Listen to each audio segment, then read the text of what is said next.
Hello, Providence kids and families, and welcome back to our weekly kids gathering. My name is Andrea, and today we're at a new location because I thought it'd be fun to switch it up. Today we're going to talk about how God is bigger than anything. So let's get started today by saying good morning to God. Let's put your hands up in the air, and on the count of 3, let's say, "What's up, God?" Are you ready? 1, 2, 3. What's up, God? All right, now let's give an air high five to each other through the screen. Are you ready? 1, 2, 3. All right, now give your mom or dad an air high five.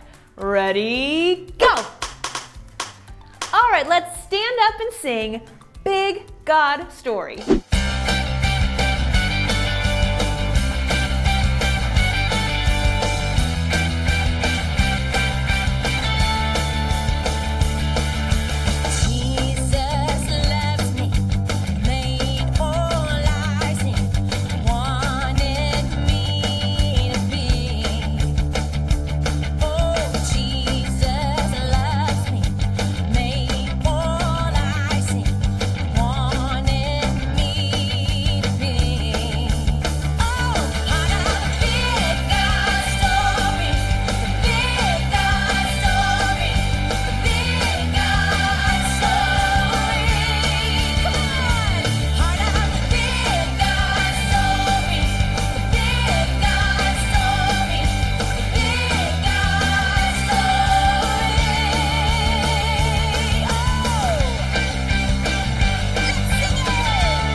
We have a big God, and He has a big story.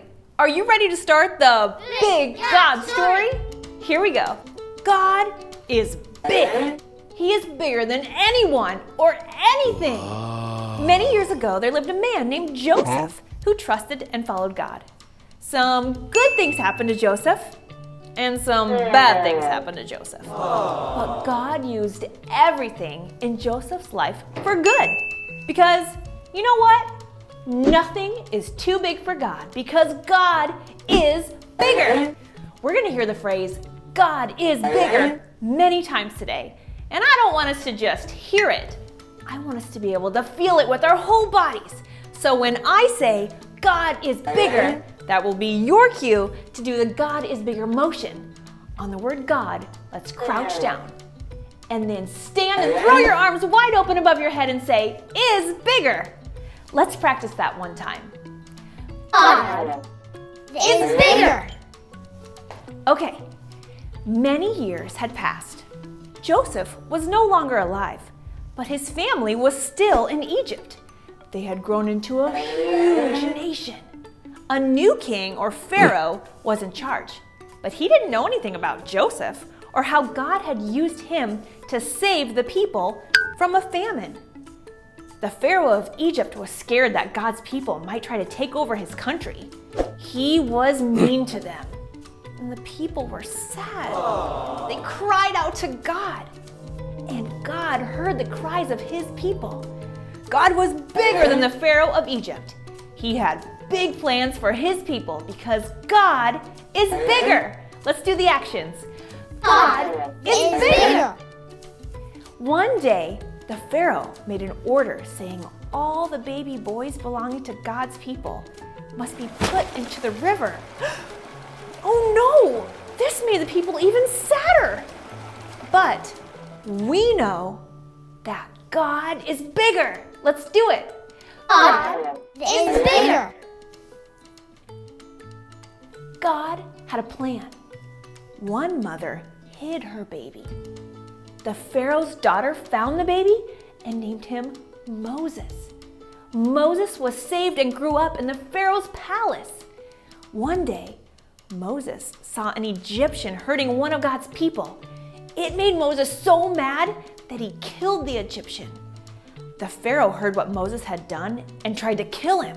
So Moses ran away and hid in the desert. But God had big plans for him. Why? Because God is bigger. Let's do the actions. God is bigger. He's bigger than anyone or anything.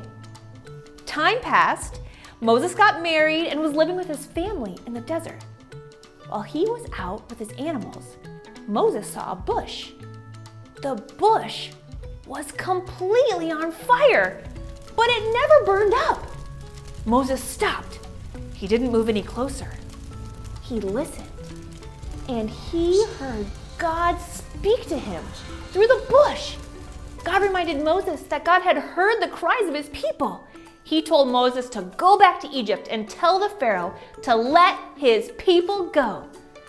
Moses was scared, but do you know what? He knew that God was bigger than the Pharaoh, and he was right. God did free his people because God is bigger. Say it. God is bigger. Moses trusted that God was bigger than anyone or anything. He trusted and obeyed God. And God gave Moses the strength to do everything he had asked him to do. God is bigger. Let's do it. God is bigger. Moses trusted that God was bigger than anyone or anything. He trusted and obeyed God. And God gave Moses the strength to do everything he had asked him to do. God is bigger. God is bigger. He's bigger than anyone or anything. We can trust God and depend on God all the time. God continued to take care of his people when they left Egypt. And we'll hear more next week about how he led his people to their new land. Thank you so much for joining me today for the Big God Story. Up next, there will be a few questions that you can discuss with your parents. Have a great week. Bye-bye.